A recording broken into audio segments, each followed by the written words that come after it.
Hey, what's up guys? This is your boy Ronix Malang. Nandito pala kami sa dagat nung nakaraang araw guys kasi birthday ng binata ko. At yung dagat na to guys ay malapit lang sa amin, siguro mga 5 to 10 minutes. Dito lang to sa Marabilia Beach. Doon kami sana sa public area kaso nga napakadaming tao. At wala na ding bakante na cottage kaya dito kami napunta sa private na area. Madami talaga naliligo dito kasi napakaganda kasi yung dagat nito, tapos white sand at napakalinis din. Nauna nga kami dito nakarating kasi yung nagbe-birthday medyo may kalayuan kasi yung lugar nila dito sa amin. Siguro mga 20 to 30 minutes yung biyahe. Kaya habang nag-aantay sila sa nagbe-birthday, nagmamaritisan muna sila. At mayroon din nga akong nakitang naliligo din pero hindi sila nagre-rent ng cottage, bali doon lang sila sa bakanting area. Pero wala naman yung problema kasi okay lang naman yan. At ito nga yung napuntahan namin na private beach, napakaganda din dito kasi malalaki din yung cottage niya at may mga bubong na. Pero napuntahan ko nga din sa kabila na private beach, napakaganda din doon kasi mas organized at mas malinis. Pero feel ko mas mahal doon. Mga ilang sandali din ay nakarating din yung magbe-birthday. Ang magbe-birthday pala ngayon guys ay apo ni nanay. Si anak to ng anak ng kapatid ni nanay. Sakto ba? Apo ba? Tawag doon.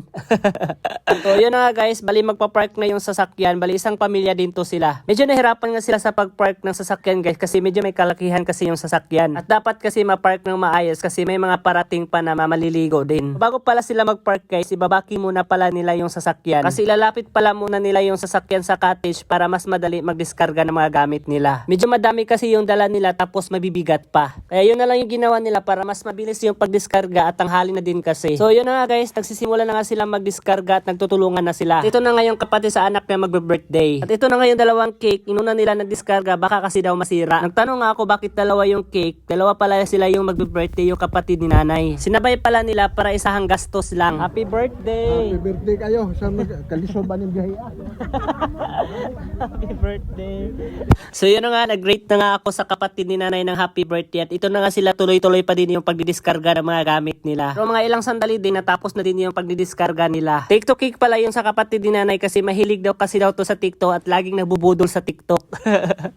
Ito na guys, nag-prepare na sila sa lutuan ng sugbaan kasi magsusugba daw sila. Sarap daw kasi yung sugba-sugba habang naliligo. Isa din kasi yan sa banding ng pamilya. At yung iba naman ay ito na nga, nag-prepare ng lamisa para mailagay na din yung mga ibang gamit. Ayos na nga yung lamisa at agad naman pinatong yung isda kasi magsasabaw daw sila. At ito nga yung isang magbe-birthday, napakahimbing talaga yung tulog kasi napapagod sa biyahe. At ito naman yung isa ay nagbo-boil ng tubig para sa sabaw na isda. At habang ito naman si tatay ay busy sa pagkukutad ng mga lamas. Ito yung kapatid ni nanay na magbe-birthday. Ito na nga nila niluto yung sinabawang isda kasi mas masarap daw kasi yung sinabawang isda basta mainit pa yung sabaw. Lalong-lalo na kapag fresh na fresh talaga yung isda. Tulad nito na napaka-fresh. Habang sa kabilang side naman na ito na nga nakahaling na sila. Habang iba naman ay busy na sa pagka-capture ng mga view. At habang busy nga kami lahat at ito na nga may nagbenta sa amin at di ko alam kung ano to kaya tinanong ko.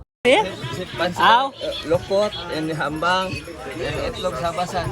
At yung sabi niya ay lukot, hamang at itlog sa habasan. Lukot pala yun, isa di ko siya na-recognize kasi iba kasi yung kulay. Akala ko iba din yun. Binili na nga namin lahat kasi napakamura lang din kasi yung benta niya, nasa 200 pesos lang. Masarap din kasi to kilawin kapag may suka. At mas masarap daw yung tinulang isda kapag may lukot. Kaya perfect timing talaga yung pagbenta niya dito sa amin. At nang makuha ko na nga lahat yung bininta niya, agad naman to binayaran ni nanay. At hanggang dito na lang muna ako. Itutuloy ko yung next video sa next upload ko. Thank you so much and babu!